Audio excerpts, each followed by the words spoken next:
It's a very special occasion. It's a full moon day just before entry of the rainy season.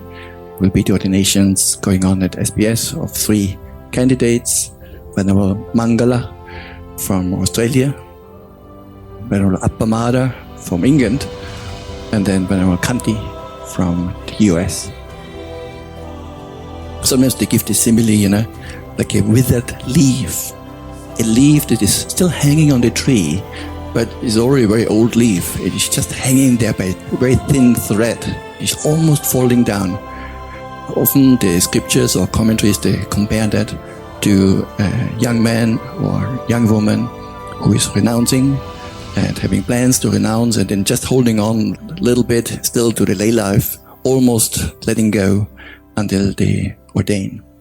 Sometimes they call that pandupalasa, literally a withered leaf. Here in SBS we call them postulants. So they are literally holding on just a little bit, but actually they are more than ready to let go and go forth and ordain.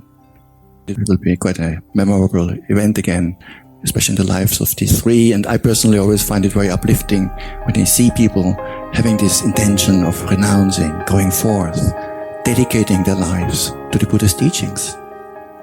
Whenever I see people dedicating themselves to that, yes, I want to strive for Nibbana, and giving up whatever they have, whatever they do, I find it very inspiring, very heartwarming. And earlier in my monk's life, when I was traveling, staying for a time in a certain monastery, maybe a year, then going to another place, staying there for a while. And then of course you get to know people. And sometimes a young man comes in, or they express interest in ordination, and then eventually they get ordained. And then often I would move on to other places. And then sometimes you meet each other again a few years later. By that time he's already 3 vassa, 4 vassa. And it's so interesting, you can see the change from the person I remember when he walked into the monastery in blue jeans, and then the same person 3 years later, how the person has been transformed by the Dhamma.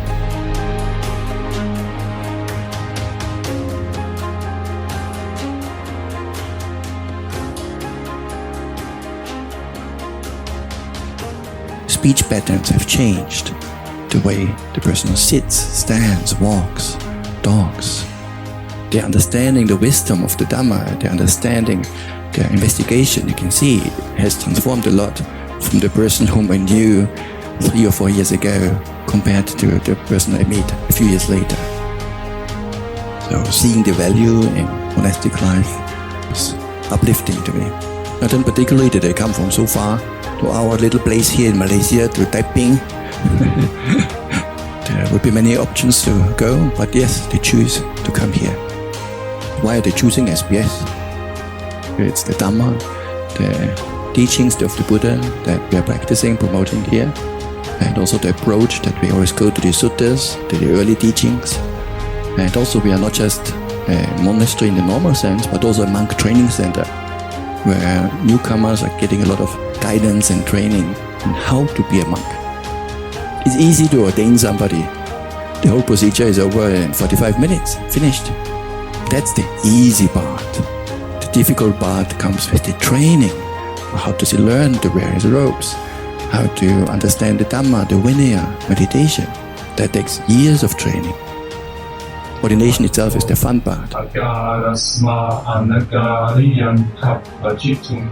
SBS is quite well known these days as a monk training center, where there's proper guidance, support, not just from myself, but also from other Kalyana Mittas, the whole Sangha working together, helping each other. But then that alone also would not be enough. Or as the saying goes, we all stand on the shoulders of giants. I also came here only 7-8 years ago.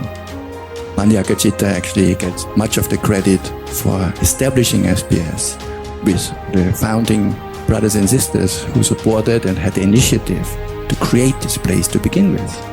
In 2000 was the official establishment. So now, how many years later?